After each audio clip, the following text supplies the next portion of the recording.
You know, I've done a few of these local videos, and why I've waited so long to come here and do a video on this gentleman is beyond me. But anyway, I think the time is right to do a video on a true Melbourne pioneer, Peter Wright.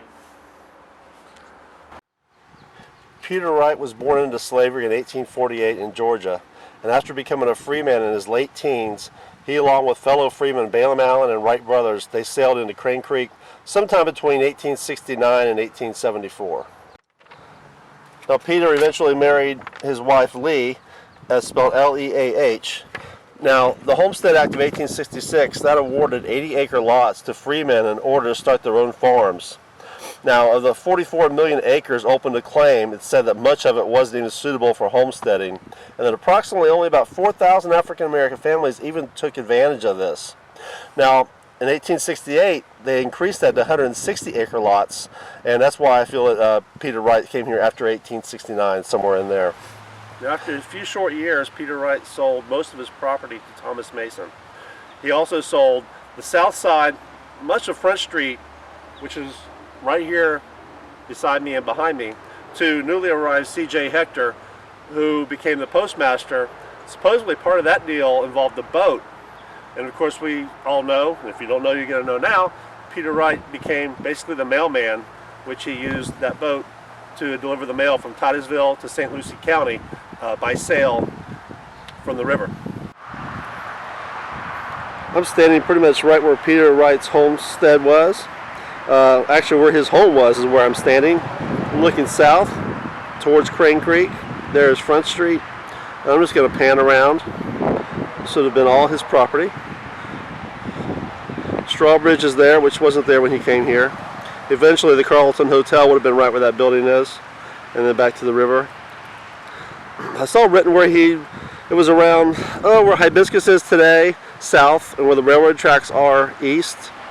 Of course, there was no railroad when he came here. That's just a reference. But I saw where it was about 125 acres that he eventually had. Now, after selling his interest in the north side of Crane Creek, all of his land, Peter Wright built this home right here at 216 East River, just on the south side of Crane Creek. This house here has since been built on top of that home site of Peter Wright. This house, I believe, was built in 1940.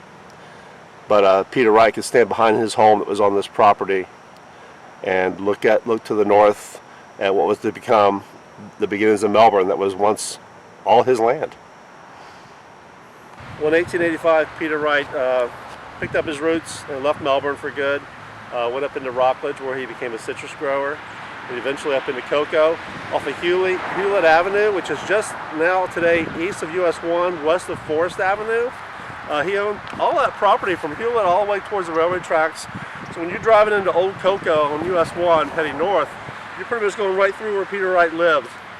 And he actually, on Hewlett Avenue, Peter Wright's direct descendants still own property and live in a home on that street. So I found that pretty interesting. I actually tried getting a hold of them and finding them, but I couldn't get anyone to answer the door. So that would have been kind of neat. But anyway, maybe we'll try that another day. There's actually a lot of speculation on why Peter Wright sold his property here in Melbourne and moved to the south side of Crane Creek.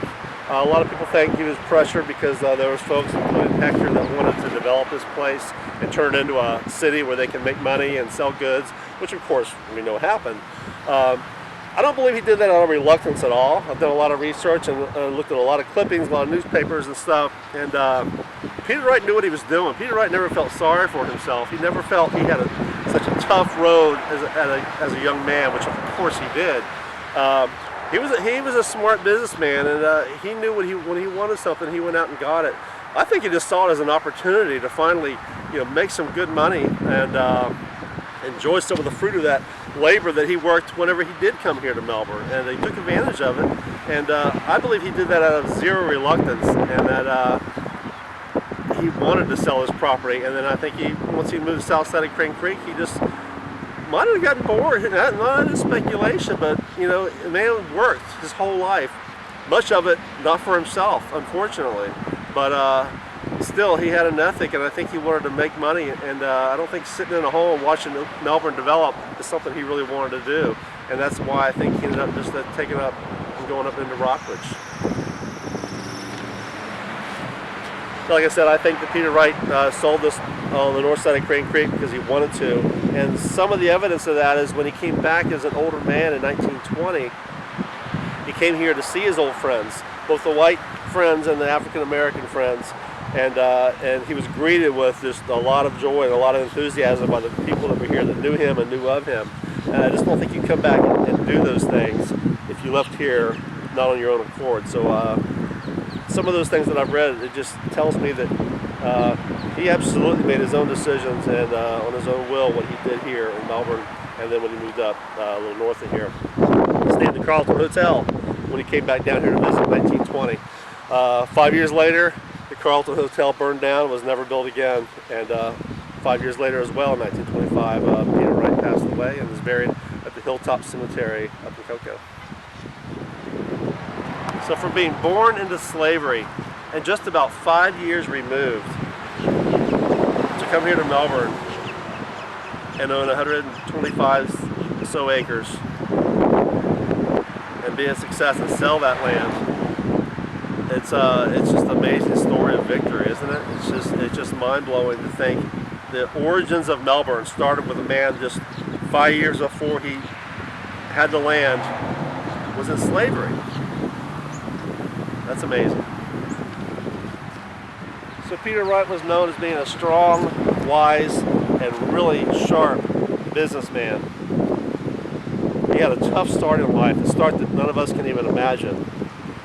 But it didn't stop him from achieving what he wanted and being a successful father, husband, businessman, person. Just an incredible story. As I stand here on the home site, a lot of people consider C.J. Hector the father of Melbourne, and there's reasons they can make that claim, especially considering the name that he had such a big part of. But I think Peter Wright can stake claim to that too. He's the man that came here and put a shovel in the ground and put his feet on the soil and cultivated the land that became Melbourne. So you can make your choices. I stand with Peter Wright, though I respect C.J. Hector as well. And that's where I stand on the issue. Well, that's kind of the story in a slimmed down version of Peter Wright's amazing life. Anybody ever tells you they can't do something, you can just tell them the story of Peter Wright, and a guy that never said he couldn't do anything. Just an amazing, amazing story of one of Melbourne's pioneers, probably Melbourne's greatest pioneer. So anyway, thanks for watching. I'll see you next time.